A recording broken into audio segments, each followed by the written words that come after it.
Shalom, baik saudara yang dikasihi oleh Tuhan, selamat bertemu kembali dalam sesi perkuliahan online kita hari ini.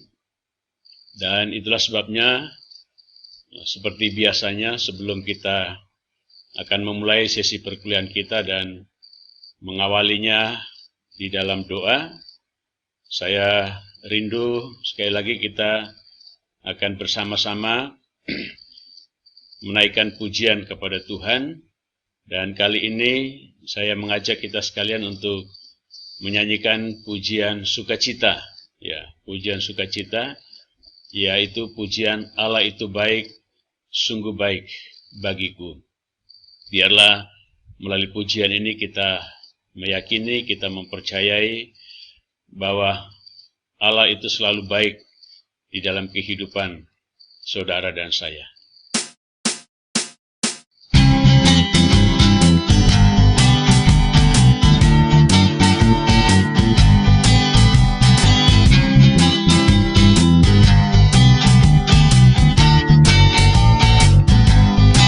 Allah itu baik.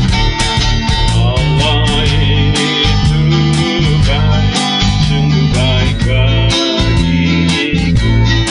Ditunjukkannya kasih setianya dan menyediakan yang ku perlukan, menyatakan kebaikan, menyatakan kebaikan, menyatakan kebaikannya padaku. Kasih setianya, kasih setianya tak pernah berubah, dulu, sekarang, dan selamanya. Ajaiblah kuasa dalam namanya, Yesusku luar biasa. Sekali lagi, Allah itu baik. Allah itu baik, sungguh baik bagiku. Ditunjukkannya kasih setianya dan menyediakan yang ku perlukan, menyatakan kebaikan, menyatakan kebaikan, menyatakan kebaikannya padaku. Kasih setianya, kasih setianya tak pernah berubah, dulu, sekarang, dan selamanya. Ajaiblah kuasa dalam namanya, Yesusku luar biasa. Kasih setianya, kasih setianya tak pernah berubah, dulu, sekarang, dan selamanya. Ajaiblah kuasa dalam namanya, Yesusku luar biasa. Yesus luar biasa. Yesusku luar biasa. Yesus luar biasa. Yesusku luar biasa. Mari kita berdoa. Bapa kami dalam kerajaan surga, Tuhan yang kami sembah di dalam nama Tuhan kami Yesus Kristus, kami bersyukur dan berterima kasih kepadamu ya Tuhan. Engkau mempertemukan kami kembali dalam proses belajar mengajar online hari ini. Terima kasih buat pimpinan penyertaan-Mu sepanjang hari ini dalam segala aktivitas kami masing-masing. Terima kasih buat kekuatan dan kesehatan yang Tuhan senantiasa karuniakan dalam kehidupan kami. Terima kasih buat pemeliharaan Tuhan, buat pribadi kami dan orang-orang yang kami kasihi dalam kehidupan kami ya Tuhan.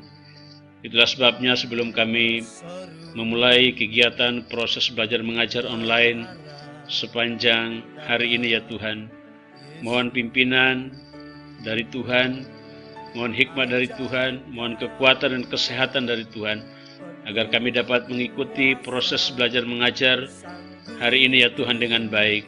Dan melaluinya ya Tuhan, biarlah kami memperoleh banyak hal, pengalaman yang berguna di dalam pelayanan kami ke depannya Tuhan. Kami menyerahkan waktu ini sepenuhnya ke dalam tangan-Mu, dari awal pertengahan pada akhirnya, di dalam nama Tuhan kami Yesus Kristus, yang adalah Tuhan dan Juru Selamat kami yang hidup. Kami berdoa dan bersyukur. Haleluya. Amin. Ya, baik, saudara yang dikasih oleh Tuhan. Ya, di pertemuan yang kedua hari ini, dalam jadwal perkuliahan online, mata kuliah Psikologi Pendidikan Kristen, setelah pada pertemuan pertama kemarin kita sudah membahas silabus dan juga pendahuluan dari mata kuliah Psikologi Pendidikan Kristen. Hari ini kita akan belajar untuk materi bab 1 dan bab 2 dari mata kuliah Psikologi Pendidikan Kristen. Nah, itulah sebabnya untuk bab 1 judulnya adalah perbedaan individu dan implikasinya dalam pembelajaran atau dalam proses pendidikan ya. Jadi di dalam bab 1 ini ingin memberikan pengajaran, pemahaman kepada setiap calon pendidik secara formal, calon guru ya agama Kristen tentunya secara formal, bahwa harus mengetahui, harus mengerti bahwa setiap individu itu memiliki perbedaan ya unik satu dengan yang lainnya, dan perbedaan itu ataupun keunikan itu akan berimplikasi dalam proses pembelajaran itu sendiri ataupun proses pendidikan itu sendiri. Baik, langsung saja kita akan melihat materinya. Ya, yang pertama kita akan melihat pengertian ya perbedaan atau karakteristik individu ya. Jadi dikatakan bahwa setiap individu itu memiliki ciri dan sifat atau karakteristik bawaan. Nah, yang pertama dia memiliki karakteristik bawaan atau yang disebut dengan heredity. Dan juga yang kedua, karakteristik yang diperoleh dari pengaruh lingkungan. Ya. Jadi setiap individu, siapapun itu, ya, saudara perlu memahami bahwa ya, setiap individu itu memiliki ciri dan sifat atau yang kita sebut dengan karakteristik ya, yang diperoleh dari keturunan atau bawaan, dan juga bisa juga diperoleh dari pengaruh lingkungan ketika dia sudah bertumbuh dalam proses pertumbuhannya dari kecil sejak ia lahir ke dalam dunia ini. Nah, itulah sebabnya karakteristik atau sifat bawaan itu dikatakan bahwa merupakan karakteristik keturunan yang dimiliki sejak lahir atau yang dibawa dari sejak lahir, baik yang menyangkut faktor biologis maupun faktor sosial psikologis. Jadi faktor biologis maupun faktor sosial psikologis itu bisa diturunkan kepada generasi selanjutnya itu melalui keturunan kita ya. Jadi itulah sebabnya sifat atau karakteristik bawaan itu merupakan ya karakteristik yang diturunkan ya, atau karakteristik keturunan yang dimiliki ya seseorang sejak dia lahir, ya, baik yang berhubungan dengan faktor biologis sekali lagi maupun yang berhubungan dengan faktor sosial psikologis itu. Lalu sementara karakteristik yang dipengaruhi oleh lingkungan adalah karakteristik atau sifat yang banyak dipengaruhi dengan keadaan masyarakat sekitar atau faktor-faktor eksternal dirinya. Jadi seperti tadi yang saya jelaskan, jadi setelah dia sudah lahir ke dalam dunia, anak itu sudah lahir ke dalam dunia dan dia bertumbuh, dalam proses pertumbuhan itu dia akan dipengaruhi oleh lingkungan. Jadi kalau kita bicara soal lingkungan itu bisa itu lingkungan di dalam keluarga itu sendiri, lingkungan di dalam masyarakat, lalu lingkungan masyarakat di mana dia tinggal dan banyak menghabiskan waktu, tapi juga yang ketiga adalah lingkungan pendidikan, ya, di mana dia mengenyam pendidikan itu. Jadi bisa mempengaruhi karakteristik atau sifatnya yang oleh karena pengaruh lingkungan itu sendiri. Nah, itulah sebabnya para ahli psikologi pendidikan ini secara secara global saya rangkumkan dari beberapa pendapat, meskipun nanti di bab 2 ada juga secara rinciannya ketika kita bicara soal tipe kepribadian seseorang, ada banyak sekali pakar atau ahli psikologi pendidikan atau psikologi pada umumnya, psikologi umum yang memberikan tipe kepribadian yang berbeda-beda ya menurut pengamatan dan penelitian yang mereka lakukan masing-masing. Nah, ini yang saya berikan ini merupakan semacam rangkuman dari beberapa pendapat para ahli yang saya ambil yang sama saja, yang ketika mereka memberikan pendapat pandangan tentang perbedaan individu itu dari masing-masing ahli itu, lalu saya mengambil beberapa ini yang sama ya, yang menurut mereka ya para ahli psikologi pendidikan secara khusus ya. Ada yang mengatakan bahwa jenis perbedaan individu itu antara lain itu perbedaan tampangnya, atau perbedaan tampang itu perbedaan penampilan ya, wajah, rupa, itu menyangkut perbedaan itu. Lalu yang kedua juga mereka mengatakan bahwa itu meliputi perbedaan kemampuannya ya. Kemampuannya ini tentunya berhubungan dengan kemampuan dalam hal proses belajar ya, proses belajar dalam pendidikan yang formal tentunya mengarah ke sana. Lalu yang ketiga itu menyangkut perbedaan watak dan temperamen ya, perbedaan watak dan temperamen itu ya. Jadi mereka berbeda ya satu dengan yang lain watak dan temperamennya. Lalu yang berikutnya itu perbedaan sikap ya, perbedaan sikap.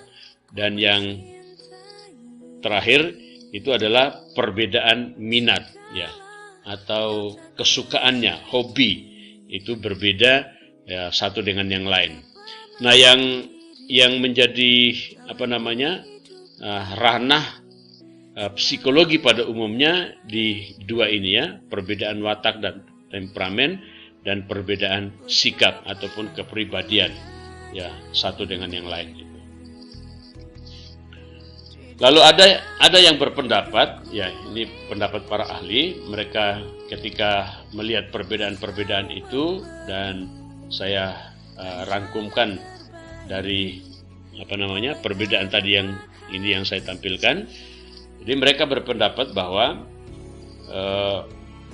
perbedaan tersebut berasal dari faktor keturunan dan yang lainnya berpendapat bahwa perbedaan tersebut berasal dari faktor lingkungan. Jadi maksudnya bahwa dua faktor itu merupakan bagian yang diakui oleh para ahli.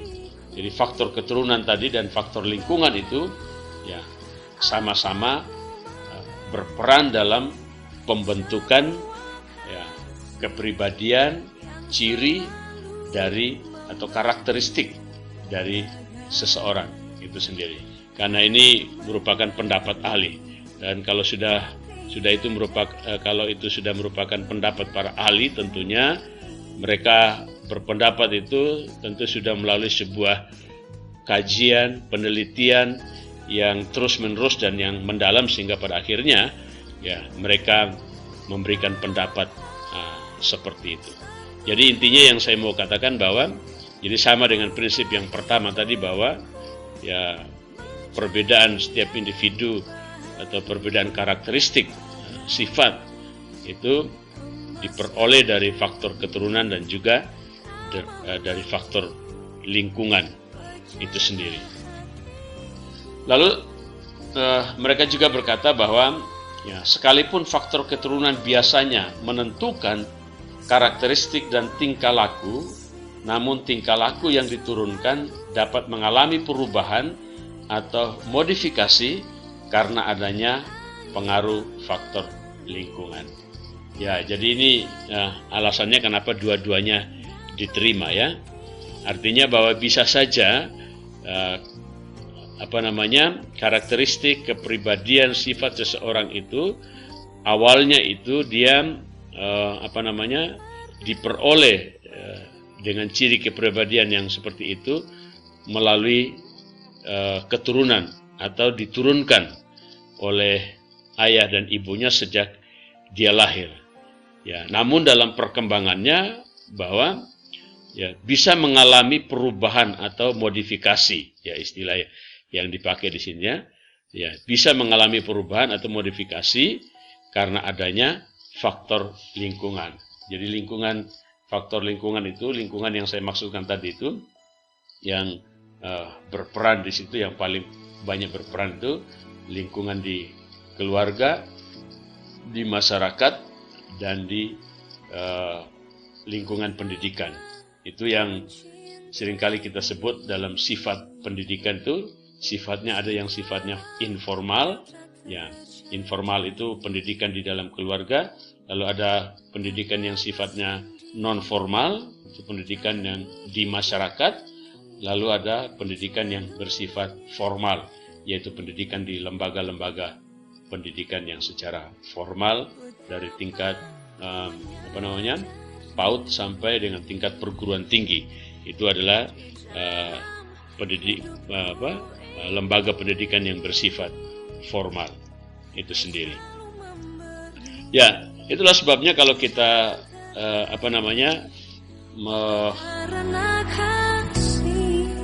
menelaah kalau kita menelaah apa yang menjadi pendapat para ahli ini di dalam firman Tuhan juga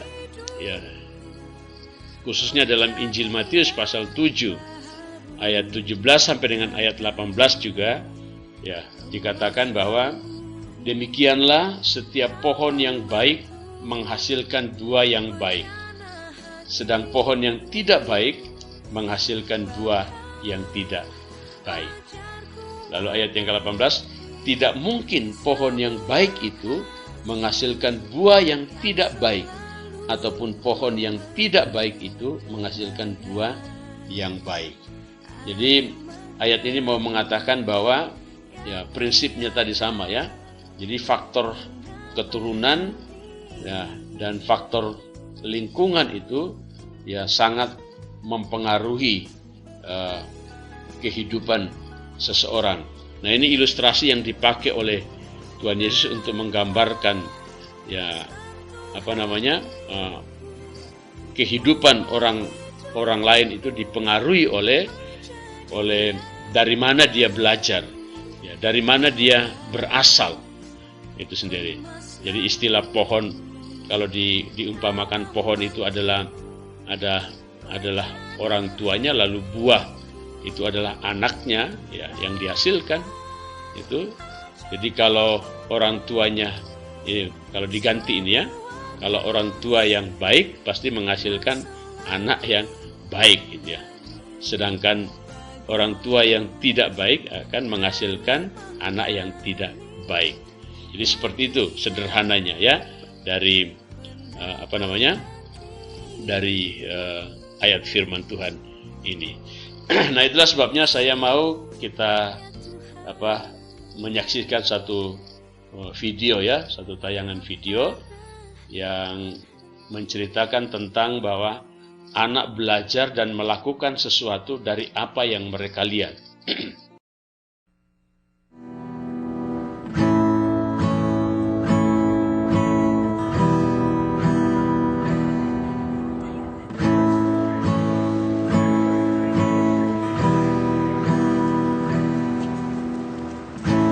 Looks like rain again today.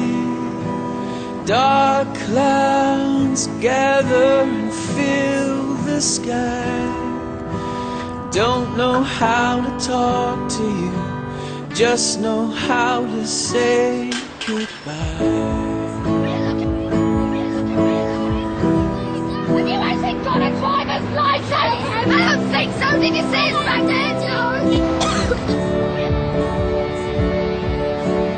Go back where you came from. Learn to speak English. Go back where you came from. That's a lie.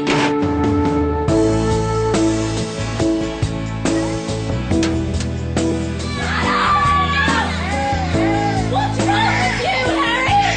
What's wrong with you? Get over here! You don't want to stay! I've had enough of you! I've had enough of you!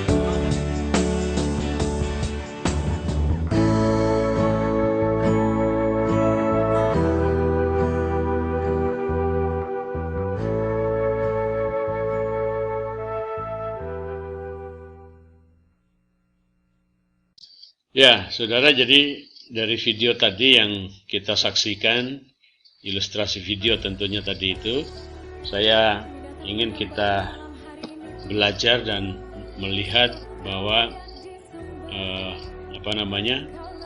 setiap hal yang buruk, ya, setiap hal yang buruk yang dilakukan oleh orang tua dan dilihat, disaksikan oleh anak itu pasti akan ditiru atau pasti akan dilakukan. Karena apa? Karena sekali lagi bahwa anak banyak belajar atau lebih banyak belajar dan melakukan ya sesuatu dari apa yang mereka lihat sehari-hari daripada apa yang mereka dengar sehari-hari. Jadi mereka akan meniru, melakukan dan menjadi seperti ya yang mereka lakukan atau membentuk kepribadian mereka, sifat mereka, watak mereka ya dari apa yang mereka lihat. Kebanyakan dari apa yang mereka lihat. Jadi bukan dari apa yang mereka dengar seperti itu. Nah, itulah sebabnya kalau kita kembali kepada ayat firman Tuhan yang tadi saya sampaikan sebelum memutar videonya tadi itu dalam Injil Matius pasal 7. Ya, kalau tadi kita lihat ayat yang ke-17 sampai dengan ayat yang ke-18, kalau dilanjutkan ayat itu, ini ayat 19 sampai dengan 20. Nah, khususnya di ayat yang ke-20, di paling yang terakhir ini, ini semacam sebuah kesimpulan ya, yang disampaikan oleh Tuhan Yesus dalam pengajarannya kepada murid-muridnya tentang perumpamaan ini. Mana dia berkata bahwa jadi dari buahnya lah, ayat 20 ini, kamu akan mengenal mereka. Ya. Jadi dari buahnya lah kamu akan mengenal mereka. Kamu mengetahui mereka. Jadi kalau sederhananya begini, kalau kita aplikasikan dalam kehidupan orang tua dan anak, gitu ya, dalam konteks perilaku ya, perilaku ataupun tindakan dan kepribadian ya seperti itu ya. Jadi kalau kita kalau kita mengamati perilaku anak itu, ya, itu bisa merupakan cerminan dari perilaku daripada kedua orang tuanya. Ya. Sederhananya seperti itu, perilaku daripada kedua orang tuanya. Ya karena apa? Karena sekali lagi tadi ya, jadi apa yang dilihat anak itu setiap hari, itulah yang ditiru, itulah yang dilakukan. Jadi kalau dia banyak melihat hal-hal yang baik, maka dia akan melakukan hal-hal yang baik. Tapi kalau dia banyak melihat hal-hal yang tidak baik, maka dia juga akan melakukan hal-hal yang tidak baik. Dan pada akhirnya, karena itu terus dilakukan terus-menerus, itu akan membentuk sifat dan kepribadian dia atau watak dia akan terbentuk seperti itu. Ya. Lalu kita lanjutkan bahwa ada faktor-faktor utama, ya. Ada faktor-faktor utama yang menurut para ahli psikologi pendidikan yang begitu dominan, ya, mempengaruhi karakteristik atau ciri kepribadian dan kemampuan seseorang, ya. Jadi ini faktor-faktor utama yang paling dominan yang dalam penelitian dan pengkajian mereka, ya, sebagai pakar, sebagai ahli. Yang pertama dikatakan adalah faktor status sosial keluarga. Jadi faktor status sosial keluarga itu ikut mempengaruhi pembentukan karakter ataupun ciri kepribadian dan kemampuan seseorang itu sendiri. Lalu yang kedua, selain faktor status sosial keluarga, tapi juga faktor budaya, ya, faktor budaya, ya, karena yang namanya satu budaya atau istilah yang lain itu kebiasaan, ya. Kebiasaan itu terbentuk oleh karena terus-menerus dilakukan. Kalau saudara masih ingat waktu saya mengajar sosiologi pada semester yang lalu, pada semester genap di tingkat 1 ya, tahun lalu, ya, kalau saudara masih ingat bagaimana bagan pembentukan kepribadian, perilaku dan kebiasaan itu sendiri. Jadi dalam siklus itu, kalau saudara masih ingat, saya mengajarkan bahwa, ya, perilaku atau tindakan seseorang itu adalah wujud nyata daripada kepribadiannya. Ya, wujud nyata daripada kepribadiannya. Jadi apa yang dia lakukan itu adalah wujud nyata atau ekspresi dari kepribadian seseorang. Nah, tindakan ataupun perilaku yang terus-menerus dilakukan lama-lama akan menjadi kebiasaan dan membudaya, ya, membudaya dalam kehidupan orang itu, atau disebut dengan kebiasaan dia. Lalu sesuatu yang membudaya, sesuatu yang dibiasakan, yang terus-menerus lama-lama akan membentuk kepribadian seseorang itu sendiri. Jadi seperti itu siklusnya pembentukan kepribadian seseorang itu sendiri. Oleh karena itu dilakukan secara terus-menerus, ya, lama-lama akan membentuk kepribadian dia seperti itu. Lalu yang ketiga, selain faktor status sosial keluarga, faktor budaya, tapi juga faktor praktek mendidik anak, ya, yang salah satu tadi yang dalam video kita saksikan, ya, itu ikut mempengaruhi tentunya karakteristik kepribadian dan kemampuan seseorang, ya, faktor praktek mendidik anak. Lalu yang keempat adalah faktor urutan kelahiran, ya, itu juga ikut, ya, mempengaruhi, ya, karakteristik, ciri kepribadian dan kemampuan seseorang.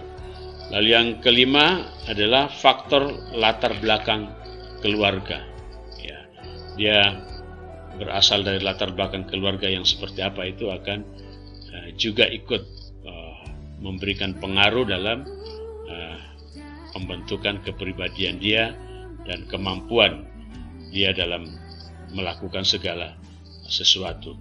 Misalnya saja kalau bicara soal latar belakang keluarga itu adalah misalnya kalau dia dari latar belakang keluarga yang istilah broken home. Ya, broken home itu misalnya orang tuanya bercerai sehingga pada akhirnya dia menjadi anak yang kurang kasih sayang, minder dan lain sebagainya, dan otomatis itu akan mempengaruhi karakter dia, kepribadian dia dan kemampuan dia dalam segala hal yang dia lakukan.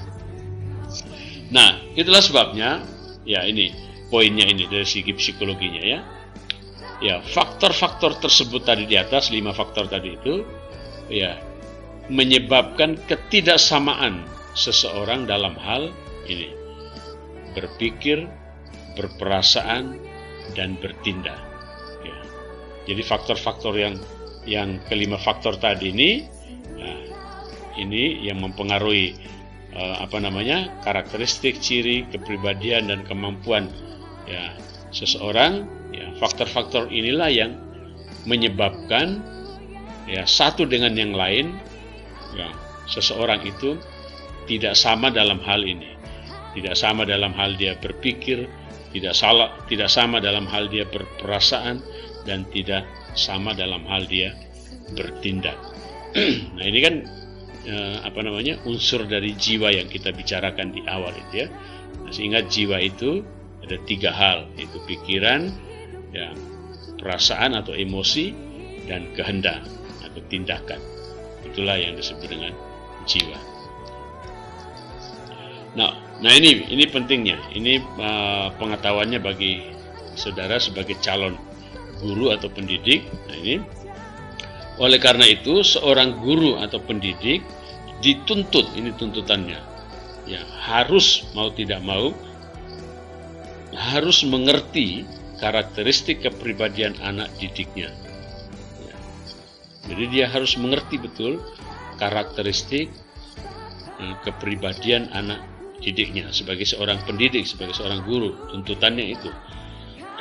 Pendidik harusnya ini mengenali anak didiknya satu persatu. Nah, ini tanggung jawab ya. Dan inilah yang membedakan pendidikan secara umum yang saya sebutkan di awal ya, berbeda pendidikan pada umumnya dengan pendidikan agama Kristen itu sendiri ya. Jadi karena ini tuntutannya, jadi kita mau tidak mau selain kita dituntut untuk mengerti karakteristik mereka, tapi kita juga harus mengenali ya mereka satu persatu. Jadi harus secara terperinci atau satu demi satu harus dikenali ya, anak didik kita. Nah, itulah yang diajarkan oleh Alkitab kan, firman Tuhan ya. Ya, dalam Yohanes pasal yang ke-10 ayat 14 sampai dengan ayat yang ke-15, ini kata Yesus ya. Yesus berkata, "Akulah gembala yang baik." Akulah gembala yang baik, dan aku mengenal domba-dombaku, dan domba-dombaku mengenal aku. Ya. Sama seperti Bapa mengenal aku, dan aku mengenal Bapa, dan aku memberikan nyawaku bagi domba-dombaku. Tapi poinnya di sini ya. Jadi aku mengenal domba-dombaku, dan domba-dombaku mengenal aku. Yesus sebagai sebagai guru agung ya, bagi murid-muridnya, bagi pengikut-pengikutnya ya, dia memberikan teladan bahwa dia mengenal setiap domba-dombanya, setiap pengikutnya, setiap muridnya, watak, karakternya, kepribadian mereka, latar belakang mereka, status sosial mereka ya, Yesus kenal betul akan kehidupan murid-muridnya. Nah, itulah sebabnya sebagai pendidik Kristen ya, di mana kita menjadikan Yesus sebagai master of teacher, yang harus menjadi teladan bagi kita dalam kita menjalankan tugas sebagai seorang pendidik. Kita harus mengikuti apa yang dilakukan oleh Tuhan Yesus ketika dia berperan sebagai seorang guru agung bagi murid-muridnya dan bagi pengikut-pengikutnya, yang tuntutannya itu harus mengenali mereka satu persatu. Nah, itulah sebabnya dengan adanya perbedaan individu yang disebabkan oleh beberapa faktor tersebut di atas tadi, jika dikaitkan dengan pendidikan secara khusus, maka tindakan kita, maka perlakuan atau cara kita mendidik seseorang tidak sama satu dengan yang lainnya. Jadi kalau kita secara psikologi sudah mengerti bahwa mereka berbeda satu dengan yang lain, dan perbedaan itu disebabkan oleh banyak faktor tadi, dan kita dituntut harus memahami mereka, mengenali mereka satu persatu, maka dengan demikian perlakuan atau cara kita mendidik seseorang satu dengan yang lain itu tidak sama tentunya. Yang artinya mesti disesuaikan dengan siapa kita berhadapan. Jadi perlakuan kita kepada mereka itu satu dengan yang lain tentunya kita bedakan, karena tidak sama. Lalu masih terkait dengan perbedaan individu. Ini seorang ahli lagi, ahli psikologi pendidikan tentunya yang bernama Lindgren. Lindgren, dia berkata bahwa variasi perbedaan individu dari aspek fisik dan psikologi. Ini dikutip oleh Nini Subini dan kawan-kawan dari buku beliau yang saya ambil, yang saya kutip dari halaman 26. Tapi pendapat ini adalah bukan pendapat penulis bukunya Nini Subini, tapi pendapatnya Lindgren yang mengatakan bahwa variasi perbedaan individu dari aspek ini fisik dan psikologi. Jadi dia memvariasi Yang pertama itu terdiri dari perbedaan latar belakang. Tadi juga kita melihat juga tadi ada perbedaan latar belakang. Lalu ini yang menarik nanti yang kita akan mendalami, ada perbedaan kognitif atau pengetahuan. Perbedaan kognitif atau pengetahuan. Lalu yang ketiga, perbedaan kecakapan bahasa.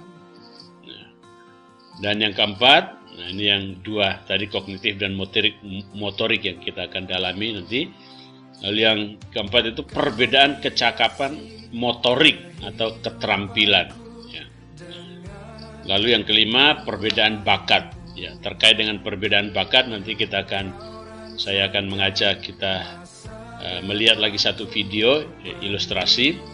Jadi sengaja saya variasi dengan memutar video ilustrasi supaya tidak membosankan saudara dan dari video-video ilustrasi itu kita juga atau saudara bisa belajar banyak tentang hal yang terkait dengan apa yang kita bahas Itu jadi perbedaan bakat, yang videonya nanti berhubungan dengan perbedaan bakat bakat seseorang atau dalam hal ini secara khusus adalah peserta didik karena ada hubungannya tadi perbedaan kecakapan motorik, keterampilan, dan perbedaan kognitif tadi Lalu yang keenam, Lindgren berkata bahwa juga ada perbedaan menyangkut kesiapan belajar seseorang. Jadi kadang-kadang ada anak yang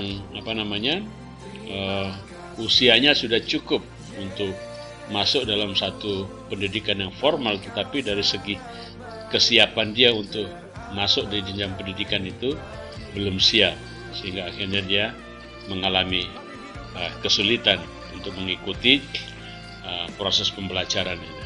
Nah, ini videonya yang saya kasih judul ya, dan juga komentar video tentang bakat dan minat anak ya. Ini orang tua tidak boleh memaksa anak untuk menjadi seperti yang dikehendaki oleh orang tua ya. Seringkali orang tua oleh karena keinginannya itu terkadang memaksa anaknya untuk menjadi seperti yang dia kehendaki, yang orang tua kehendaki. Dan itulah sebabnya dari video ini nanti ada peran seorang guru yang begitu luar biasa, yang mengajari orang tua pada akhirnya supaya membiarkan anak-anak menentukan masa depannya sesuai dengan minat dan bakatnya. Saya setiap kali menyaksikan video ini, sekalipun sudah berulang-ulang kali melihat video ini, selalu saja saya terharu ya, menyaksikan video ini. Jadi itulah sebabnya saudara perlu menonton video ini dengan tenang, dengan simak dengan baik-baik, penuh perhatian dan mengikuti setiap alur ceritanya, dan saudara akan tersentuh hatinya dan saya percaya saudara akan diberkati dan banyak hal yang saudara akan dapatkan dari video ini. Selamat menyaksikan.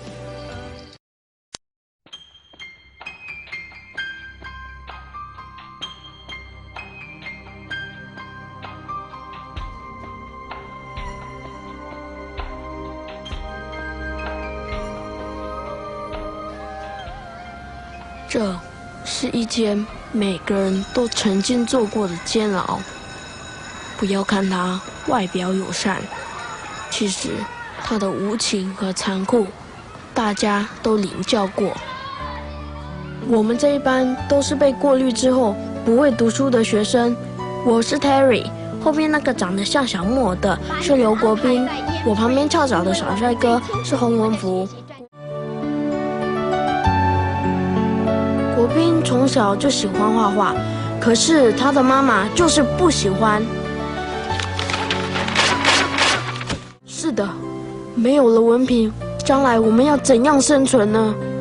国斌从小就不会读书，最冤枉的是，他妈妈认为他是因为偷懒不用功，功课才不好，所以天天跟他念经洗脑。明年才能够考上 Normal Academy， 然后 O Level。A level 大学，都是我不好，没有时间督促他，功课越来越差。其实呢，小孩子的功课差是要打的，就像我的小孩子一样，没有藤条就拿40分，有藤条就拿90分。哎，适当的体罚呢，是我们做父母帮助孩子发挥潜力的一种方法。有些孩子就是这样的，藤条一出呢，他们才会真正的 try their best。 国斌妈妈身边的三姑六婆，嘴巴痒的时候，国斌就得为国捐躯了。妈，别再打！我只给他90分就是了，不要再打我了。这个减掉这个等于这个，懂吗？我再说一次，这个加这个再减掉这个等于这个，明白不明白？ 你到底要我说几次你才会明白？你能不能够集中一点呢？我已经跟你讲了10多次了。我跟你爸爸成绩都不错的，别人家的孩子能够考90分，为什么你就是不能？你能够不要偷懒，能够勤劳一点，用功一点，你为什么就是不能集中精神？为什么？为什么？妈，功课差给人家看不起，还越变越坏，你到底要妈怎么做？你不读书只会打架，不要再打我！ 我今天来就这么给你看，不要再打我。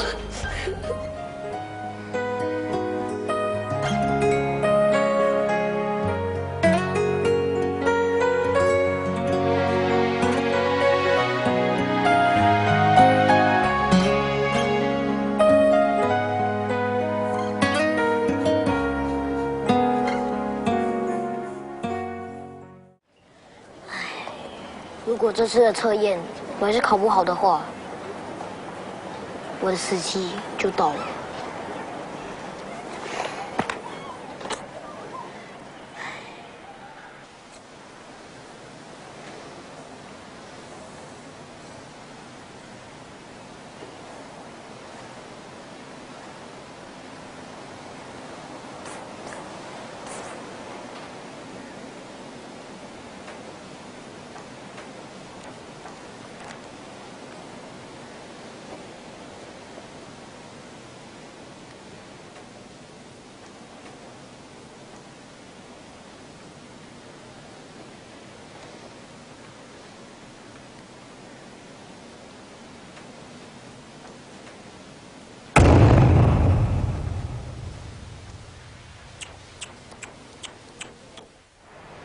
校长，他们是我的学生，这件事就我来处理好吗？好啊，学校规定作弊呢，一定得通知家长，这是非常严重的行为，你知道吗？校长，这位同学和其他同学不一样，他的问题我很清楚。如果通知家长的话，李老师，这个学生的操行不好，功课又差，你这样帮助他会败坏校风的，你知道吗？林老师。是校长，你负责通知家长吧。好的，就这样吧。老师，没关系，不要让大家难做，就让他们告诉我妈妈好了。啊，这话送给你。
Proper teenagers. No, 6 teenagers out. Up. Go there. 你干什么要抓我？你不是跟他们一起的吗？不是啊。那这么晚了，你一个人穿校服到这边干什么？我是来这里跳楼的。Thanks, Mother. Thank you.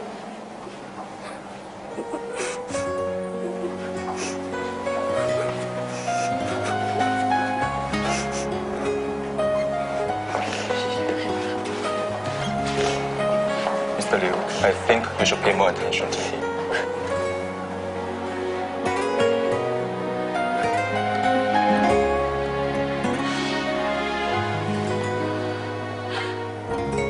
国斌，世界上什么事情呢都有它的解决办法，用自杀来解决问题是愚蠢和行不通的，你知道吗？爸爸，我知道错了，我不该这么做。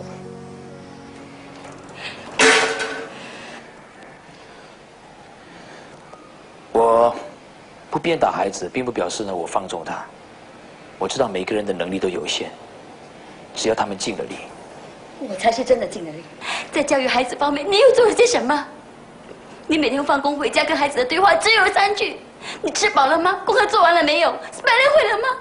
你又教育他们什么呢？我才真的尽了力。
Am Bun Hock、Terry Koo、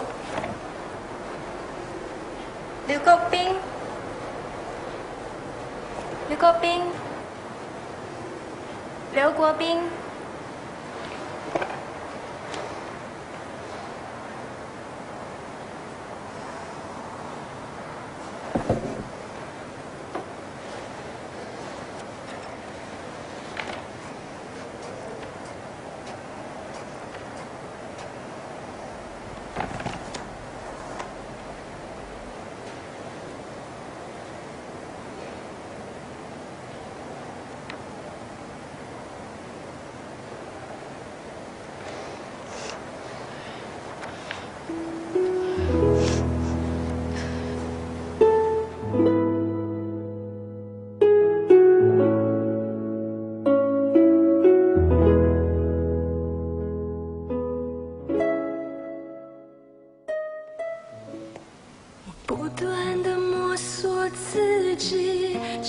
改变你写叹气，我知道你对我的期许是将来眼光的地狱，你金玉无主的词句都带着明日的讯息，我知道你对我的心意，而我只是有心无力。我还有什么可以给你？我不断地问自己，我不断地想，不断地在找寻。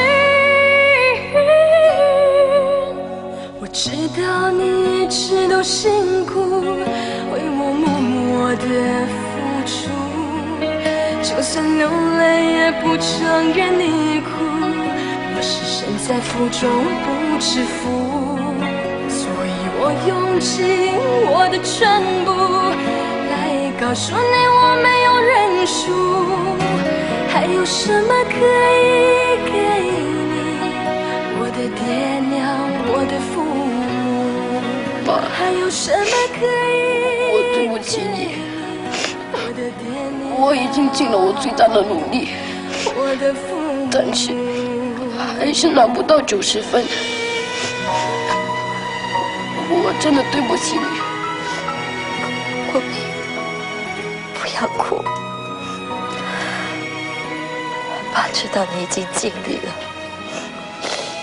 就算你没有拿90分，爸也心满意足了。以前，妈不知道你是不要做功课，还是不会做功课。一个人如果因为懒惰，没有把最好的潜质发挥出来，是一件非常可惜的事情。妈，我真的很抱歉，我太没有用了。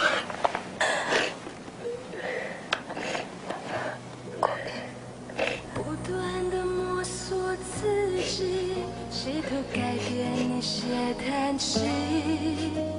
我知道你对我的期许是将来眼光的地狱，你金玉无主的词句都带着明日的讯息。我知道你对我的心意，而我只是请进。你好，吴先生你好，我是国斌。老太太你好，我是国斌的老师李老师，经常听国斌提起你。来，这个给你。啊，谢谢，太客气了。好点吗？还好，不好意思，没有办法交代你。是不是国斌又犯什么错了？不，国斌是个非常懂事、非常聪明的孩子。我今天来这里就是想告诉你，那就是前一阵子我替国斌报名一个由美国主办的国际少儿绘画比赛，国斌在少儿组获得了第2名，这是非常难得的。谢谢你了。First run-up, Yo Kok Pin, 11 years old from Singapore. 还有什么可以给你？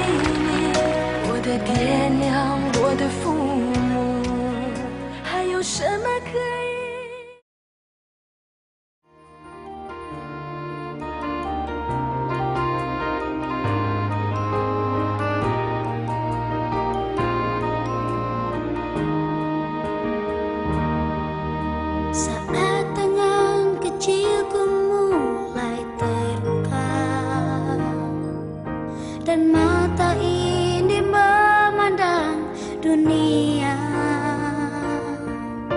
Ku rasakan belayan kasih tiada batasnya, diiringi tawa penuh cinta.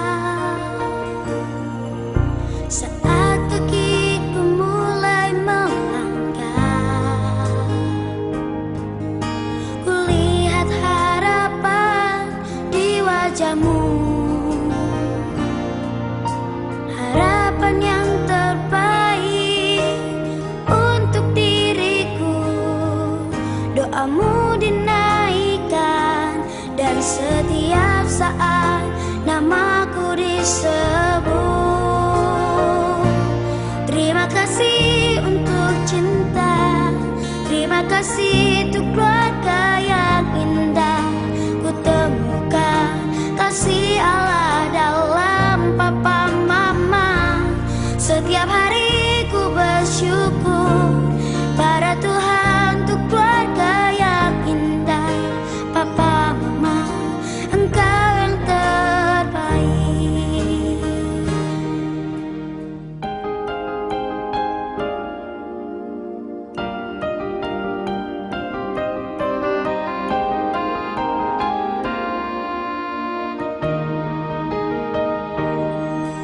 Saat tangan kecilku mulai terbuka dan mata ini memandang dunia, ku rasakan belayan kasih tiada batasnya, diiringi tawa penuh cinta. Saat kakiku mulai melangkah, kulihat harapan di wajahmu, harapan yang terbaik untuk diriku. Doamu dinaikkan dan setiap saat namaku disebut. Terima kasih untuk cinta, terima kasih untuk keluarga yang indah. Ku temukan kasih Allah dalam papa mama. Setiap hari ku bersyukur pada Tuhan untuk keluarga yang indah. Papa mama, engkau yang terbaik. Terima kasih untuk cinta, terima kasih untuk keluarga yang indah. Ku temukan kasih Allah dalam papa mama. Setiap hari ku bersyukur pada Tuhan untuk keluarga yang indah. Papa mama, engkau yang terbaik. Papa mama, engkau yang terbaik. Papa mama, engkau yang terbaik.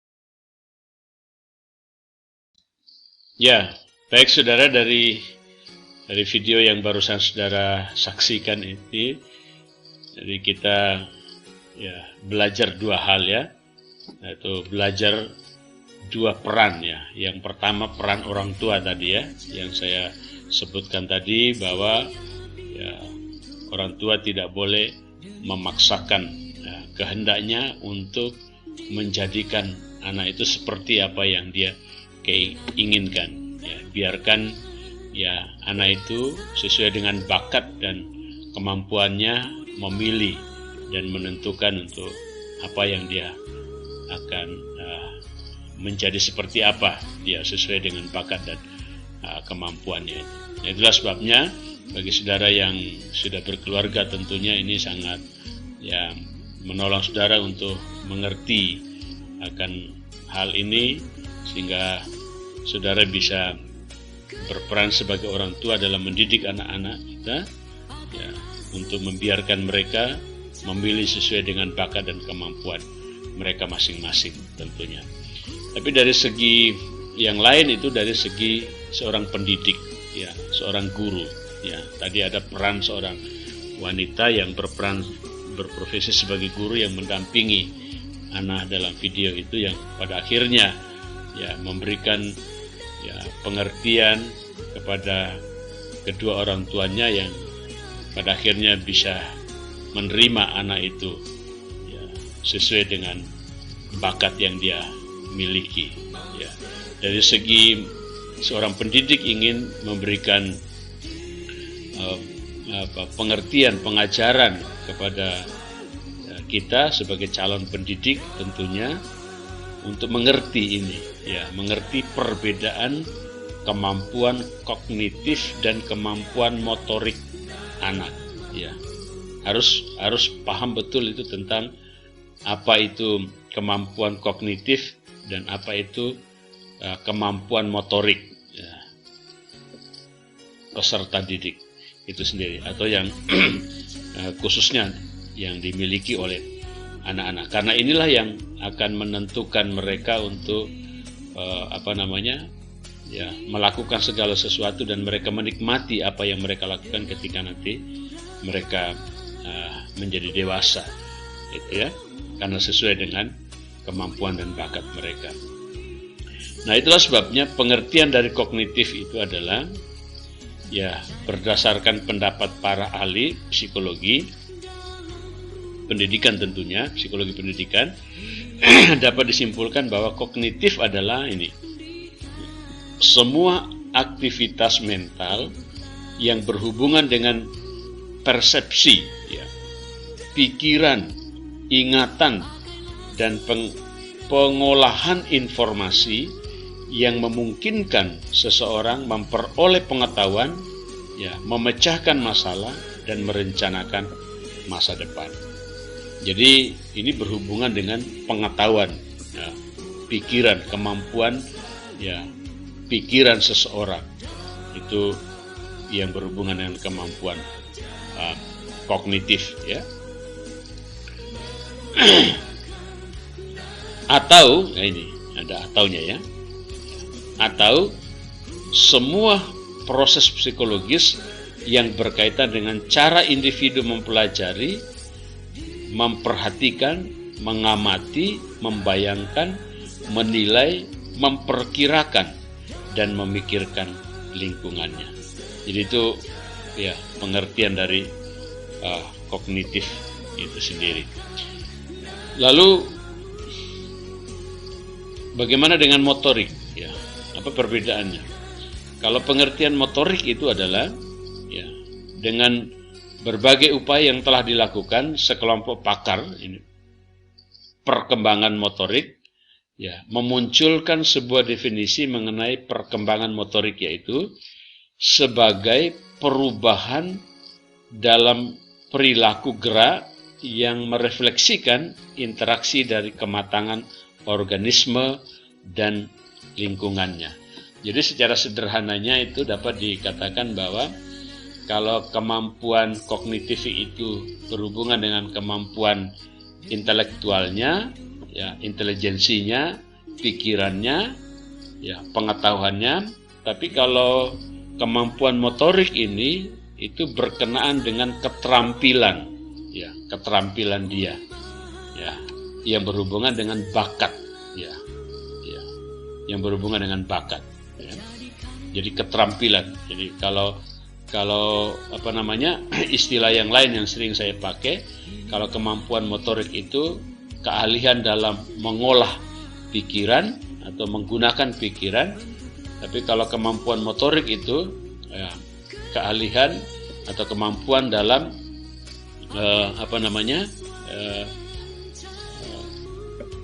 mengolah, bukan mengolah pikirannya, tapi mengolah keterampilannya, ya, yang berhubungan dengan tentunya organisme tadi ya, ini yang berhubungan dengan organisme. Apa organisme itu adalah misalnya tangan, keterampilan tangan, kaki. Jadi apa namanya? Ini seringkali berhubungan dengan bakat ya. Misalnya orang yang bakatnya olahraga, bulu tangkis misalnya. Jadi dia pandai sekali mengolah tangan ini sehingga dia bisa mahir dan ahli dalam bermain bulu tangkis. Demikian juga orang yang ahli dalam bermain sepak bola dan seterusnya ya, menari, tarian dan lain sebagainya, melukis seperti dalam contoh video tadi ya, melukis tadi itu ya, itu berhubungan dengan kemampuan motorik ya. Jadi anak yang dalam video tadi itu dia yang menonjol itu adalah bukanlah kemampuan kognitifnya ya, orang tuanya, ibunya itu mau supaya menonjolkan kemampuan kognitifnya. Itulah sebabnya diajari matematika ya, berkali-kali tidak ngerti-ngerti dia sampai emosi, ibunya kan begitu. Tapi sesungguhnya dia punya kemampuan yang lain, yaitu kemampuan motorik ya, yang berhubungan dengan keterampilan tangan dalam hal melukis. Dan ketika dikembangkan bakatnya itu melalui gurunya, akhirnya dia mendapat juara dari apa yang dia sukai, apa yang dia minati itu.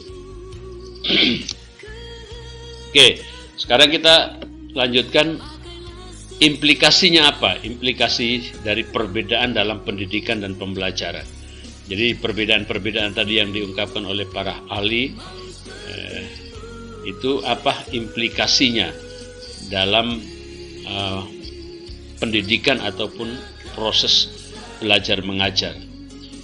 Jadi adanya perbedaan karakteristik peserta didik akan memberi pengaruh pada proses pembelajaran ataupun pendidikan. Ya. Jadi perbedaan tadi itu ya. Ada anak yang cepat tanggap dalam menerima apa yang disampaikan pendidiknya. Ada yang sedang-sedang saja, namun ada juga yang lambat dalam menyerap materi yang diberikan. Ya seperti contoh video tadi ya, karena dia bukanlah kemampuannya di motorik, maka dia lambat sekali menyerap materi. Ya, seperti diajarkan oleh ibunya, misalnya matematika tadi itu ya, jadi lambat karena memang dia bukan di situ kemampuan yang dia miliki, yang dikaruniakan Tuhan kepada dia. Lalu tidak diterimanya materi dengan baik oleh sebagian peserta didik mengakibatkan tujuan dalam setiap proses ya belajar mengajar tidak tercapai sepenuhnya. Jadi dengan tidak diterimanya materi yang dengan baik tentunya ya oleh sebagian peserta didik mengakibatkan tujuan dalam proses belajar mengajar itu tidak akan tercapai sepenuhnya. Nah itulah sebabnya ada 3 faktor utama dalam proses pendidikan atau proses belajar mengajar yang berimplikasi terhadap perbedaan kemampuan kognitif dan motorik tadi ya, perbedaan ya kognitif dan motorik peserta didik itu. Jadi 3 faktor utama ya. Yang pertama adalah program pendidikan. Nah, itulah sebabnya di program di pendidikan formal itu kenapa ada namanya program studi. Ya. Program studi itu bertujuan untuk ya mengarahkan seseorang ya, untuk dapat melanjutkan pendidikan sesuai dengan kemampuannya ya, yang dia miliki. Jadi kemampuan yang dia miliki. Jadi adanya ya program-program pendidikan. Kalau dulu itu hanya berlaku di perguruan tinggi. Ya, sekarang sudah mulai di tingkat SMA. Sekarang ya selain SMA, sekarang sudah ada namanya SMK, sekolah SMA itu sekolah menengah atas. Lalu kalau SMK itu sekolah menengah kejuruan. Nah, jadi sudah diarahkan kepada apa yang menjadi kemampuan dia, apakah dia lebih pada kemampuan kognitif atau lebih kepada kemampuan motorik itu sendiri. Jadi program pendidikan. Lalu yang kedua adalah sarana dan fasilitas. Ya, jadi sarana dan tentunya ini berbicara soal sarana dan fasilitas pendidikan ya, yang tentunya akan menjadi faktor utama dalam proses pendidikan yang berimplikasi dalam perbedaan itu. Jadi dengan adanya sarana-sarana dan fasilitas yang memadai dalam lembaga pendidikan yang formal itu akan mewadai semua kemampuan yang dimiliki oleh peserta didik, baik itu kemampuan kognitifnya maupun kemampuan motoriknya, gitu ya. Jadi itu yang diharapkan. Itulah sebabnya kenapa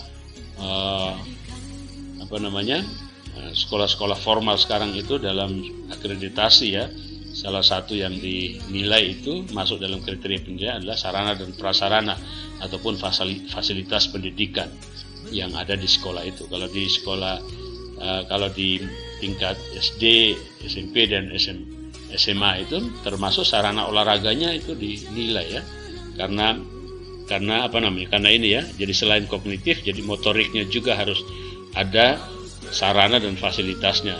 Misalnya lapangan basket, lapangan voli, lapangan bulu tangkis, lalu tenis meja, itu harus tersedia juga di pendidikan yang formal itu sendiri, karena untuk ini ya, untuk menyalurkan kemampuan peserta didik dari segi bukan saja dari segi kognitif tapi juga dari segi motorik. Nah, lalu yang ketiga, yang terakhir ini yang tidak kalah pentingnya, itu pendidik atau guru. Itu faktor yang sangat menentukan ya, yang sangat berimplikasi terhadap perbedaan kemampuan ini. Jadi peran guru tadi seperti video yang kita saksikan tadi, jadi setelah dia mengerti betul, mengenali betul kemampuan peserta didiknya, jadi dia mengarahkan kepada apa yang menjadi kemampuan dia yang terbaik. Jadi dia tahu bahwa anak tadi yang dalam video bukan di sini, bukan di kognitif dia, tapi dia di motorik kemampuannya yang dia miliki. Itu sebabnya dia arahkan ya kepada kemampuan motoriknya, bukan seperti ibunya yang tidak tahu kemampuan anaknya itu di kemampuan kognitif itu. Itulah sebabnya peranan seorang pendidik atau guru itu sangat menentukan juga untuk setiap peserta didik itu dapat secara maksimal itu ya, mengasah kemampuan mereka, baik itu yang berhubungan dengan kognitif maupun yang berhubungan dengan motorik.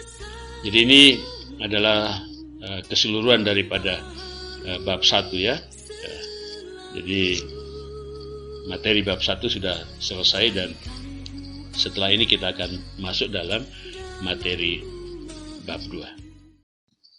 Ya, baik saudara, sebelum kita melanjutkan pembahasan kita pada bab selanjutnya hari ini, agar tidak membuat saudara jenuh ataupun capek mengikuti proses pembelajaran online hari ini, ya, saya rindu mengajak semua mahasiswa untuk kita bersama-sama ya menaikkan pujian ya, sukacita ya.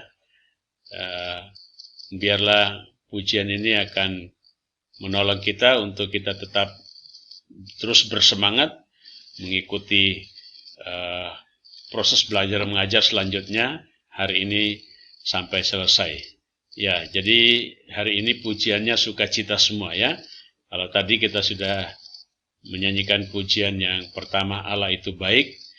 Lalu sekarang yaitu pujian sukacita, dan sekarang saya mengajak kita sekalian semua mahasiswa untuk kita sekali lagi menyanyikan pujian sukacita sebagai selingan sebelum kita masuk dalam pembahasan bab selanjutnya, yaitu pujiannya Yesus Jalan dan Kebenaran.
Ya, baik saudara, kita akan lanjutkan pembahasan materi mata kuliah psikologi pendidikan Kristen untuk bab 2. Jadi bab 2 itu membicarakan soal karakter atau tipe kepribadian peserta didik. Ya, itulah sebabnya sebelum kita melihat tipe kepribadian peserta didik secara khusus, kita akan melihat dulu tipe kepribadian pada umumnya.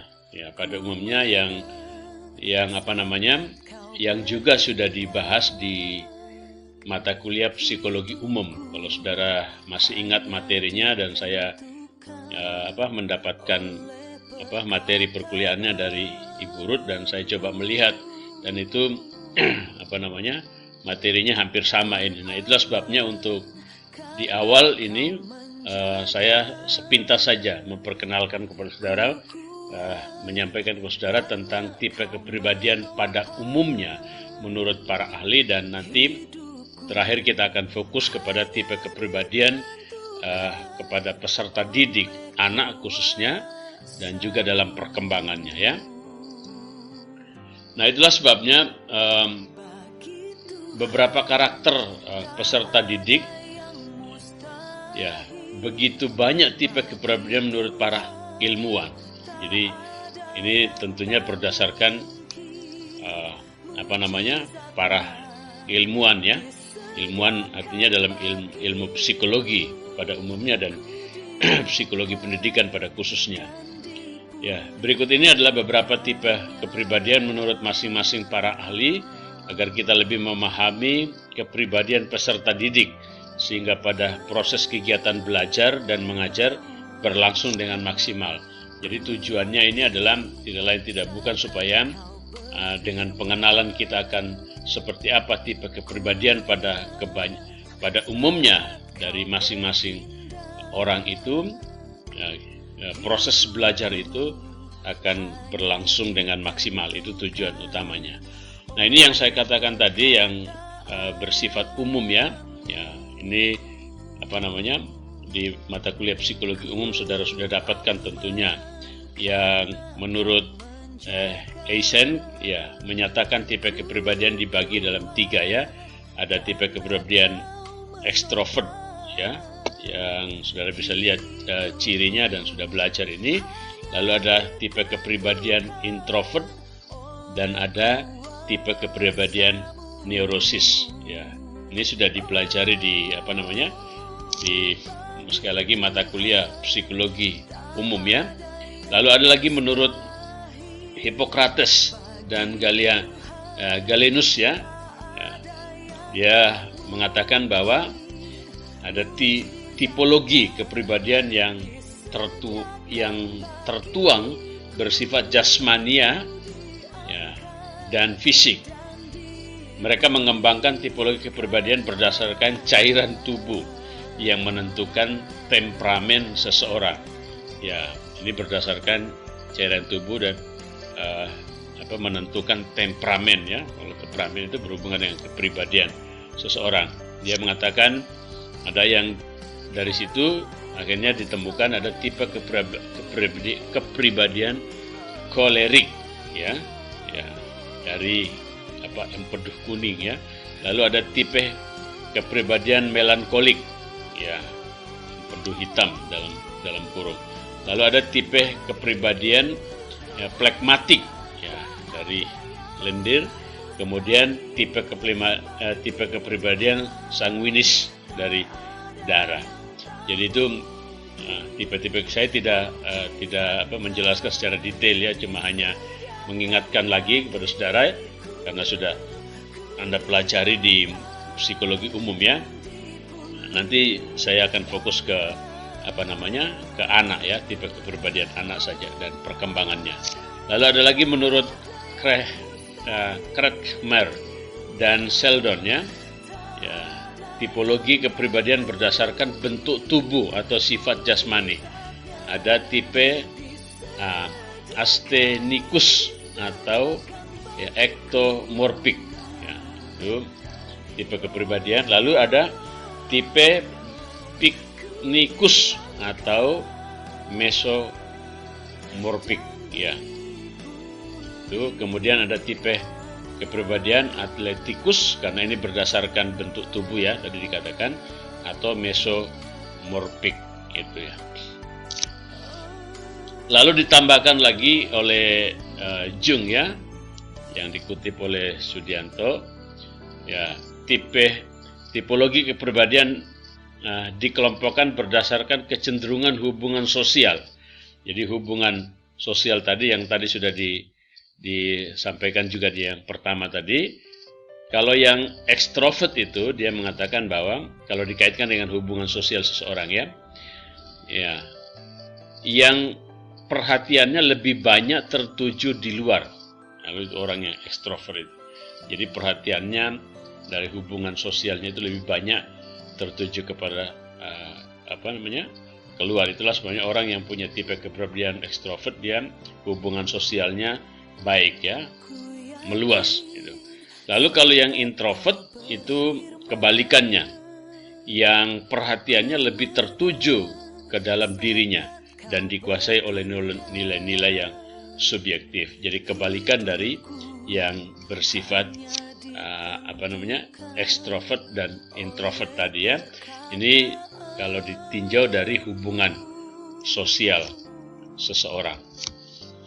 Nah, ini yang saya mau fokus di sini, agak menjelaskan lebih detail di sini.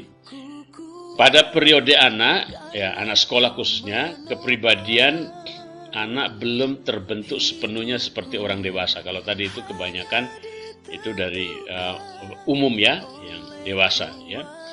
Nah, kepribadian mereka masih dalam proses pengembangan ya menurut Wijaya ya. Dia menyatakan bahwa karakteristik anak secara sederhana dapat dikelompokkan atas anak. Lalu yang pertama, kelompok anak yang muda dan menyenangkan. Itu menurut Wijaya ya. Yang nantinya tipe kepribadian itu masih ya berkembang ya. Itu menurut dia dalam proses perkembangan itu maksudnya. Lalu ada anak yang biasa-biasa saja. Dan yang ketiga, anak yang sulit dalam penyesuaian diri dan sosial, khususnya dalam melakukan kegiatan pembelajaran di sekolah ya. Jadi itu khusus untuk tipe kepribadian pada anak yang menurut Wijaya masih dalam proses pengembangan ya. Nah, itulah sebabnya menurut Kurnia ya, menjelaskan bahwa karakteristik atau kepribadian seseorang dapat berkembang secara bertahap. Fokus untuk dalam perkembangan anak itu ya. Jadi berikut adalah karakteristik perkembangan pada masa anak sampai masa puber. Jadi ini masa anak-anak dalam pendidikan sekolah formal ya. Jadi kita akan melihat tipe kepribadian mereka seperti apa supaya saudara ketika mengajar di SD, SMP dan SMA bahkan bisa memahami karakteristik dan tipe kepribadian dari anak tersebut. Yang pertama, karakteristik perkembangan masa anak awal ya, itu digolongkan dalam 2-6 tahun. Ya, saya tidak tahu apakah ini saudara juga sudah dapatkan dalam psikologi perkembangan, mata kuliah psikologi perkembangan atau tidak, tapi ya saya fokus ke untuk pendidikannya ya, untuk anak, supaya saudara bisa mengerti ini ya. Ini masa perkembangan masa anak awal ya, sebelum dia masuk ke pendidikan sekolah dasar ya. Masa anak awal berlangsung dari usia 2-6 tahun, yaitu setelah anak meninggalkan masa bayi dan mulai mengikuti pendidikan formal di SD. Ya, jadi masa ini. Jadi dia akan siap untuk mau masuk ke SD.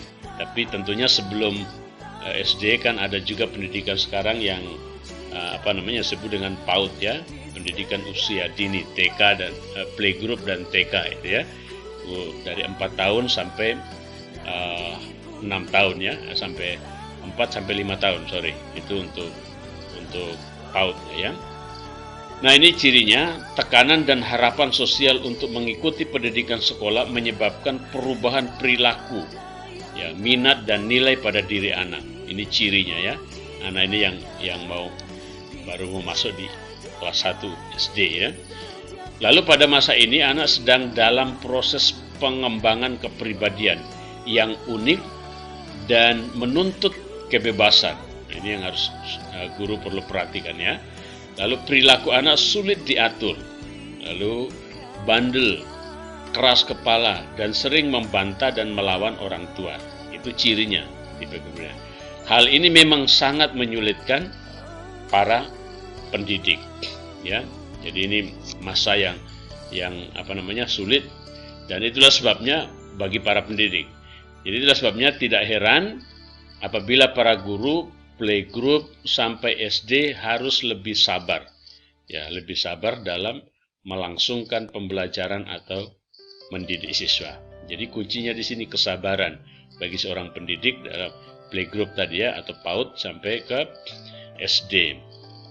Tapi juga di samping itu disiplin mulai bisa diterapkan pada anak sehingga anak dapat mulai belajar hidup secara tertib. Jadi bukan berarti tanpa disiplin. Dan sikap para pendidik sangat berpengaruh terhadap perkembangan anak.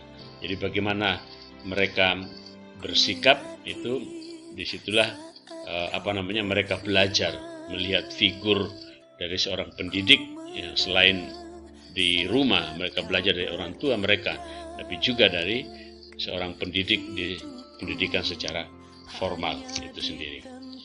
Lalu yang kedua, karakteristik perkembangan masa anak akhir. Jadi masa anak itu sudah berakhir dan mau masuk remaja, ini artinya. Ini mau masuk SMP ya, dari 6 sampai 12 tahun ini. Nah, karakteristik atau ciri-ciri periode masa anak akhir namanya ini ya, sama halnya dengan ciri-ciri periode masa anak awal dengan memperhatikan sebutan atau label yang digunakan pendidik. Jadi harus memperhatikan sebutan atau label. Jadi mereka tidak lagi disebut anak-anak ya. Jadi mereka sudah meninggalkan masa anak itu ya. Nah, itulah sebabnya ini khusus untuk orang tua atau pendidik ya, orang tua dan pendidik ya. Guru menyebut masa anak akhir sebagai masa yang menyulitkan ya, karena pada masa ini anak lebih banyak dipengaruhi oleh teman-teman sebaya daripada oleh orang tuanya atau gurunya. Jadi pengaruhnya terhadap teman-teman sebayanya ya kuat sekali, karena disinilah mereka ada di persimpangan, istilah yang lain yang sering dipakai untuk menentukan identitas mereka, menemukan identitas mereka yang sesungguhnya. Lalu kebanyakan anak pada masa ini ya 6-12 tadi juga kurang memperhatikan dan tidak bertanggung jawab terhadap pakaian dan benda-benda miliknya. Ini ciri-cirinya ya, kepribadiannya. Ya, para pendidik memberi sebutan anak usia sekolah dasar ya, karena pada rentang usia ini 6-12 tahun anak bersekolah di sekolah dasar. Jadi kalau 6-12 ini disebut dengan sekolah dasar ya. Itulah sebabnya mereka disebut dengan anak SD, itu ya sebutan mereka. Lalu di sekolah dasar ya, anak diharapkan memperoleh dasar-dasar pengetahuan dan keterampilan yang dianggap penting untuk keberhasilan melanjutkan studi dan penyesuaian diri dalam kehidupan kelak ya. Ya, selanjutnya yang ketiga, karakteristik perkembangan masa puber. Nah, ini masa remaja ya. Itu anak dalam usia pendidikan itu di SMP, sekolah menengah pertama. Jadi mereka sudah meninggalkan sekolah dasar dan masuk ke sekolah menengah pertama. Tapi mereka disebut karakteristik perkembangan ini kan sesuai dengan masa perkembangan mereka ya, masa puber ya. Jadi masa puber adalah satu periode tumpang tindih antara masa anak akhir, masa anak itu berakhir mereka karena sudah mereka mau remaja, dan masa remaja awal. Ya, ini kenapa disebut dengan tumpang tindih ya. Jadi masa puber ini. Periode ini terbagi atas 3 tahap. Jadi dibagi dalam 3 tahap, yaitu tahap pra-puber, ya, lalu tahap puber, lalu dan pasca puber. Jadi setelah pasca puber itu, jadi setelah mereka meninggalkan remaja dan mau masuk ke pemuda, yaitu tingkat yang lebih tinggi dan sekolah formalnya itu SMA ya, tingkat pendidikan yang lebih tinggi. Gitu. Lalu tahap masa prapuber tadi, 3 tahap tadi, prapuber bertumpang tindih dengan 2 tahun terakhir masa anak akhir. Ya, jadi 2 tahun terakhir masa anak akhir itu pada umur berarti 11 sampai 12 ya. Itu tadi kalau kita mengikuti masa perkembangan masa anak tadi berakhirnya.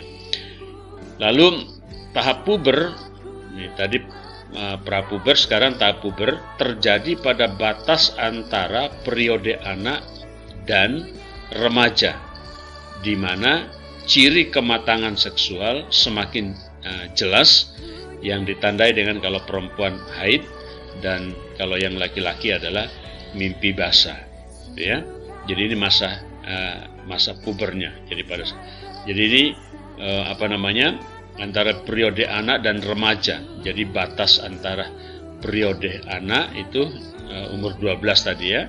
Lalu berarti 12 sampai 13 dan remaja. Jadi dari 12 mau masuk ke 13. Itu usia masa pubernya ini maksudnya ya. Dan tandanya ini ya untuk kalau anak perempuan itu sudah mulai menstruasi atau haid. Kalau anak laki-laki remaja itu ditandai dengan dia mimpi basah. Lalu kalau masa pasca puber, jadi setelah pasca puber itu bertumpang tindih dengan 2 tahun pertama masa remaja. Jadi 2 tahun pertama masa remaja, ya, yaitu kalau remaja itu antara 13 sampai 15 ya. Jadi 13 di SMP kan 3 tahun, 3 tahun ya. Waktu masa puber relatif singkat, yaitu 2 sampai 4 tahun. Ya, berarti kalau 2 sampai 4 tahun berarti kalau dihitung dari 12 tadi ya, 12, 13, 14, 15 ya. Bisa juga sampai 16 kalau sampai 4 tahun ya. Ini terjadi pertumbuhan dan perubahan yang sangat pesat ya, dan mencolok dalam proporsi tubuh ya, sehingga menimbulkan keraguan dan perasaan tidak nyaman pada anak puber. Jadi saudara yang sudah berkeluarga tentunya mengalami itu ya, termasuk Bapak juga mengalami itu ya, punya anak yang ketika beranjak remaja, mulai dari anak ke remaja itu pertumbuhannya itu cepat sekali ya, dan banyak sekali perubahan yang terjadi dari segi fisik ya dialami oleh anak tersebut ya pada masa itu. Lalu perubahan fisik dan sikap puber ini nih berakibat pula pada menurunnya ini yang perlu diperhatikan oleh guru, prestasi belajar, lalu permasalahan yang terkait dengan penerimaan konsep diri tadi, identitas diri tadi yang saya sebutkan, dia berada di persimpangan untuk menemukan identitas dirinya atau konsep dirinya. Lalu serta persoalan dalam hubungan dengan orang di sekitarnya. Jadi ini seringkali yang bermasalah pada anak masa SMP ya, SMP ini ya, pada masa SMP. Jadi prestasi belajar itu bermasalah, lalu penerimaan tentang konsep dirinya. Dari sini dia sudah berubah-ubah seringkali. Saya mau, kalau dari SD-nya dia bilang saya mau jadi polisi, nanti di SMP bisa berubah nanti cita-citanya itu ya, karena dia dalam perkembangan, namanya saja dalam perkembangannya.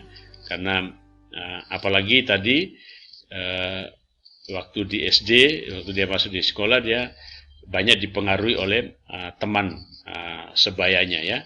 Tapi kalau sudah di sini dia sudah mulai menentukan sikap sendiri ya, karena sudah ada penerimaan konsep diri di sini ya, prosesnya di sini. Lalu ini lagi serta persoalan dalam hubungan dengan orang di sekitarnya, itu seringkali menimbulkan masalah karena itu tadi ya dalam hubungannya dia penerimaan terhadap konsep dirinya itu ya, seringkali dia mulai memilih-milih teman lah, istilahnya begitu ya, yang cocok sama dia untuk dia bergaul itu, sehingga tidak heran kalau hubungannya dengan orang lain atau hubungan sosialnya agak sedikit bermasalah di sini. Lalu orang dewasa maupun pendidik perlu ya ini. Di sini orang dewasa maksudnya orang yang lebih tua dari dia ya, entah kakaknya, lalu orang tuanya, dan ini maupun pendidik atau guru ini perlu memahami sikap perilaku anak puber yang kadang menarik diri. Ya, dia menarik diri itu artinya mengisolasi diri ya, karena dia sedang tadi ini ya, ini konsep diri dia ya, mulai menentukan konsep dirinya itu sendiri. Jadi ya sikapnya ya, sikap perilaku anak puber ya kadang menarik diri. Selain itu emosional, jadi emosionalnya yang dominan itu perasaannya, sensitif di sini dia ya.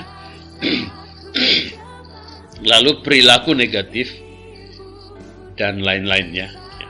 Jadi ada perilaku yang negatif. Itulah sebabnya di sini banyak orang tua yang mengatakan bahwa pada anak-anak SMP itu susah diatur. Mereka susah sekali diatur di sini karena mereka punya perilaku yang negatif lah, maksudnya ya, cenderung negatif. Nah, itulah sebabnya perlunya proses pendidikan itu ya, yang untuk mengarahkan mereka supaya perilaku yang negatif itu diarahkan kepada hal-hal yang positif itu. Itu tujuan dari proses pendidikan, dan peranan seorang guru di sini sangat menentukan untuk hal itu. Nah, itulah sebabnya seorang guru harus mengerti mereka, memahami mereka dalam perkembangan mereka itu. Ini tidak bisa dihindari, itu secara alami terjadi. Itulah sebabnya kalau seorang guru atau pendidik tidak memahami ini, maka dia akan stres menghadapi anak-anak dalam masa perkembangan mereka tertentu, baik dari tingkat SD dan SMP ini ya.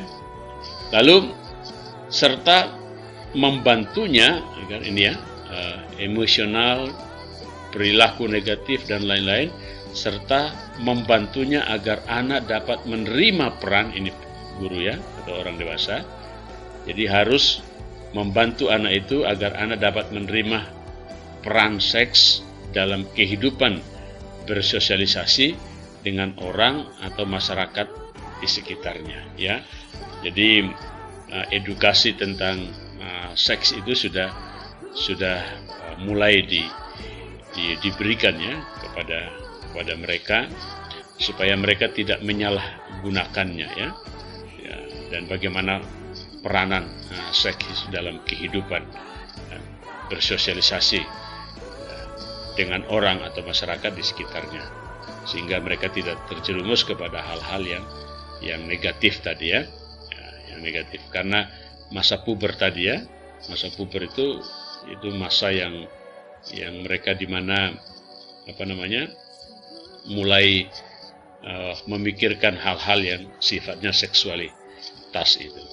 Dan kalau tidak diarahkan atau dibimbing kepada hal-hal yang positif untuk dapat memahami peran seks itu dalam kehidupan bersosialisasi dengan orang lain atau masyarakat, ya, maka kemungkinan besar mereka akan menyalahgunakannya. Tapi kalau mereka dididik dengan hal yang benar tentang itu, maka mereka akan mengerti apa tujuan dan maksud seks itu dalam kehidupan mereka sendiri.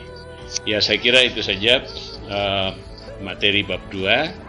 Jadi saya persingkat karena sekali lagi, karena ada sebagian materinya tadi di awal yang sudah banyak dibahas di psikologi umum ya, itu sudah dibahas banyak di psikologi umum, dan yang saya fokuskan tadi itu pada psikologi perkembangan dalam masa usia sekolah mereka, baik dari 2 sampai 6 tahun itu masa playgroup, masa TK, PAUD, pendidikan anak usia dini, lalu 6 sampai 12 itu masa sekolah dasar, dan 13 sampai dengan 15 itu adalah masa sekolah menengah pertama ataupun SMP. Ya, sekian dan terima kasih untuk materi perkuliahan hari ini, khusus untuk membahas bab 1 dan bab 2. Tuhan Yesus memberkati. Sebagaimana tadi kita telah membuka sesi perkuliahan kita di dalam doa, dan kita juga akan mengakhiri sesi perkuliahan kita hari ini di dalam doa. Dan itulah sebabnya, sebagaimana tadi sebelum berdoa, kita mengawali dengan satu pujian. Dan kali ini juga saya rindu sebelum kita berdoa mengakhiri perkuliahan kita sepanjang hari ini, kita akan nyanyikan satu pujian sukacita lagi, yaitu pujian Tuhan Yesus Baik.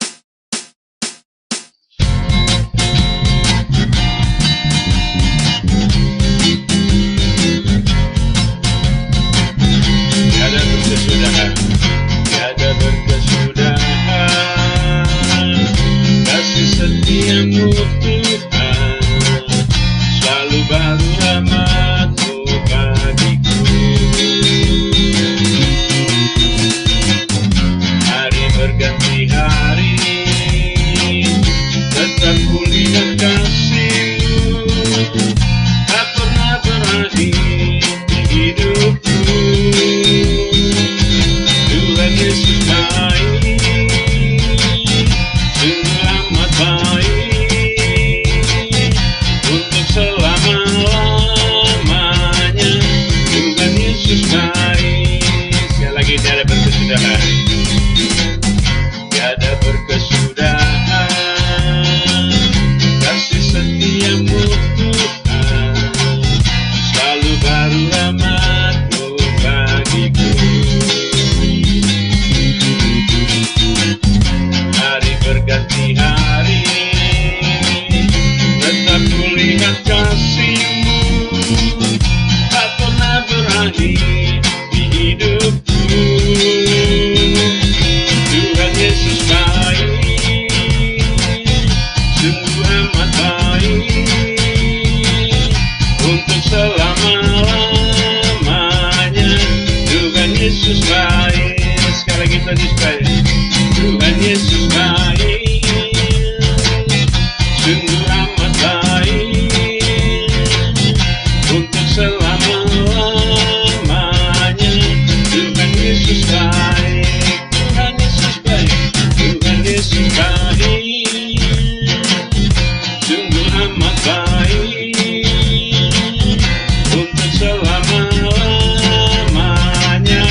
Bapa kami dalam kerajaan surga, kembali kami datang kepadamu menaikkan syukur dan terima kasih kami ya Tuhan atas pimpinan dan penyertaan-Mu dan berkat-Mu sepanjang proses belajar mengajar hari ini.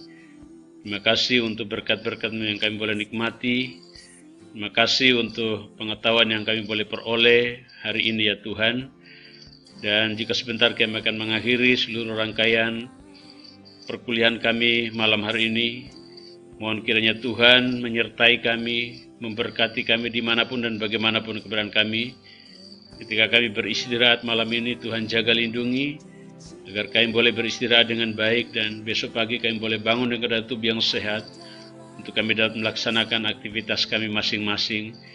Dan biarlah kami mohonkan kehendak-Mu pada kesempatan yang akan datang dalam jadwal yang kami sudah tetapkan ya Tuhan, untuk kami boleh bertemu kembali dalam proses belajar mengajar ini ya Tuhan. Terpujilah Engkau Allah kami yang hidup. Kami menaikkan syukur dan terima kasih kami di dalam nama Tuhan kami Yesus Kristus, yang adalah Tuhan dan Juru Selamat kami yang hidup. Kami berdoa dan bersyukur. Haleluya. Amin. Baik, sekian ya, perjumpaan kita hari ini di dalam proses belajar mengajar.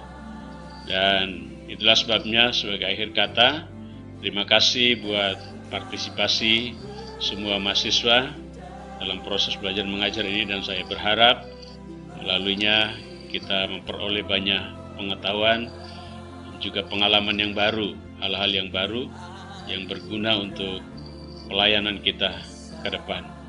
Akhir kata, selamat malam, selamat beristirahat, dan Tuhan Yesus memberkati saudara-saudara. Amin.